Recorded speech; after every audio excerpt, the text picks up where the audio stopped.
በስመ አብ ወወልድ ወመንፈስ ቅዱስ አሐዱ አምላክ አሜን። የተወደዳችሁ ኦርቶዶክሳውያንና ኦርቶዶክሳውያት ይህንን ቪዲዮ አይተን ይባላል ወይስ አይባልም የሚለውን እናያለን። ቪዲዮውን አይተን እንመለስ።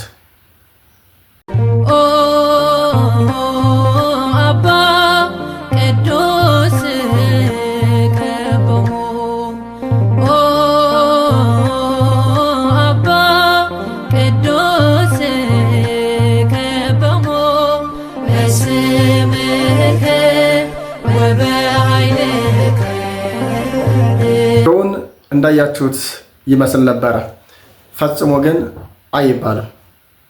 ኦ አባ ቅዱስ እቀቦሙ በስምከ ለለወሀብከኒ ከመ ይኩኑ አሐደ ብነ ከማነ። ዮሐንስ ወንጌል ምዕራፍ 17 ቁጥር 11 ላይ ያለ ቃል ነው። ይህንን ቃል ደግሞ የተናገረው እግዚአብሔር ወልድ ነው።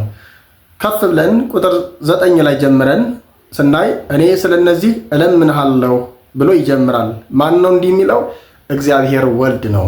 እግዚአብሔር ወልድ ደግሞ እየለመነ ያለ እግዚአብሔር አብን ነው። ከዚህ ዓለም እኔ በዚህ ምድር ሳለው እነዚህን የሰጠኸኝን ጠበቅኳቸው፣ በስምህ ጠበቅኳቸው፣ በቃልህ ጠበቅኳቸው። አሁን ግን አንተ ጠብቅ።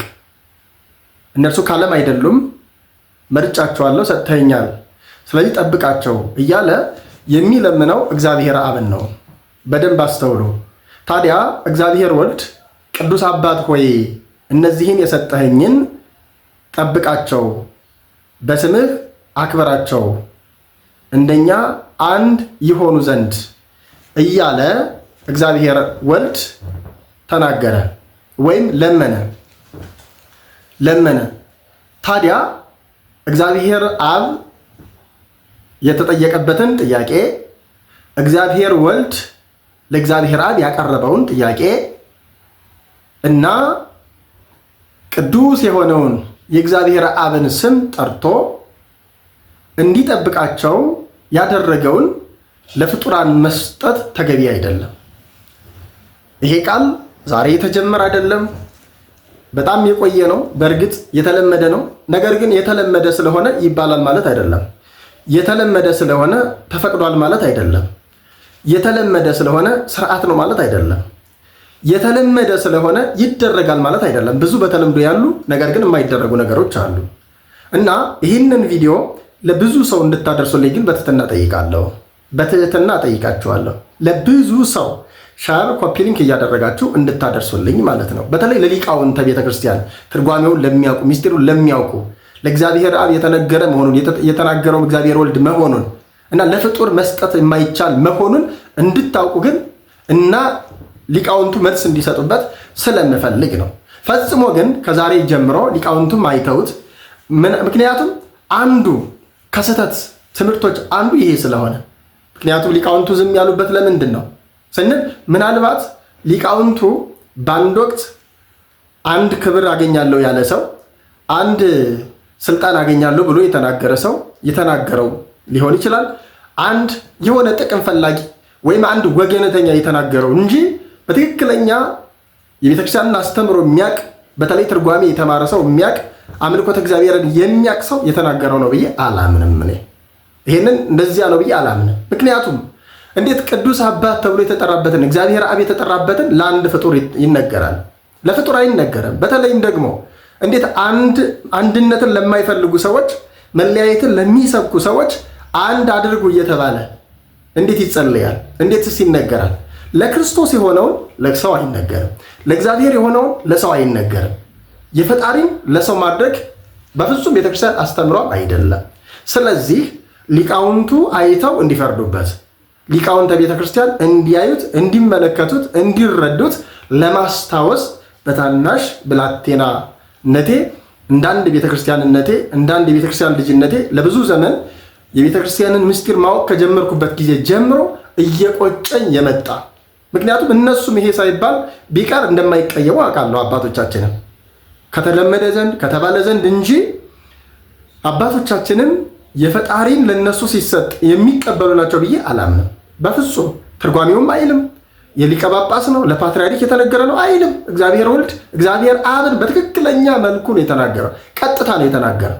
ስለዚህ ይሄ እንዳውም ትንቢተ ኤርምያስ ላይ ዘያመልክ በፍጡር ርጉም ውእቱ ለፍጡር ፍጡርን የሚያመልክ ማለት የእግዚአብሔርን ለፍጡር መስጠት ማለት ነው አይደለ? የእግዚአብሔርን ለፍጡር መስጠት፣ የእግዚአብሔር ምስጋና ለፍጡር መስጠት፣ እግዚአብሔር የሚመሰገንበትን እግዚአብሔር የሚወደስበትን እግዚአብሔር የተሰጠበትን ስም ቅዱስ ቅዱስ ተብሎ የሚመሰገንበትን ስም ሰዎች ወስደዋል። እኔ በቤተክርስቲያን አስተምሮ በሃይማኖት አበው ቅዱስ ገሌ ይባላል እንጂ ብፁዕ ወቅዱስ የሚባል አንድም ቦታ ላይ ተጽፎ አላየውም፣ አላቅም። ግን እኛ ጋር ግን ይባላል። ለምሳሌ ዮሐንስ አፈወርቅ ፓትርያርክ ነበረ፣ ግን ብፁዕ ወቅዱስ ዮሐንስ አፈወርቅ አንለውም። በጣም የሚገርማችሁ ነገር እነ አትናቴዎስ፣ እነ እለእስክንድሮስ፣ እነ ቅዱስ ጴጥሮስ ፓትርያርኮች በጣም በሃይማኖት አበው የተመዘገበላቸው ስለ ሃይማኖታቸው የሞቱ የተጋደሉ ብፁዕ ወቅዱስ የሚባሉ የሉም። በእርግጥ ብፁዕ ወቅዱስ ማለት በዮሐንስ ራእይ ምዕራፍ 20 ቁጥር 6 ላይ ንስሐ የገባም ሰው ከኃጢአቱ የተላቀቀም ሰው ብፁዕና ቅዱስ ነው የሚል ቃል አለ። ንስሐ የገባም ሰው ብፁዕ ይባላል፣ ቅዱስ ይባላል፣ ችግር የለውም። እሱ የቃሉ አተረጓጓም ነው፣ ምንም ችግር የለበትም። ነገር ግን ቅዱስ አባት ሆይ ተብሎ የተነገረው ለእግዚአብሔር አብ ስለሆነ የተናገረውም እግዚአብሔር ወልድ ስለሆነ የፈጣሪ ምስጋና ስለሆነ መጠበቅም የሚችል እሱ ስለሆነ ሳያንቀላፋ እስራኤልን የሚጠብቅ አይተኛም አያንቀላፋም ይላል።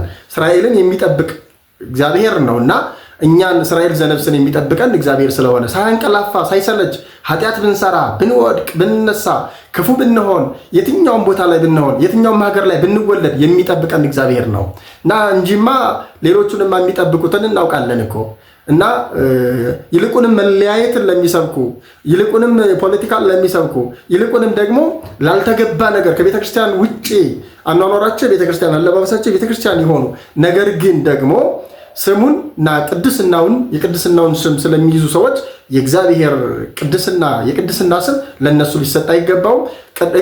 እቀቦሙ ወይም ደግሞ ጠብቃቸውም ተብሎ ሊነገር አይገባው። ይሄንን ለሊቃውንት እንድታደርሱልኝ ማለት እወዳለሁ። ይቆየን።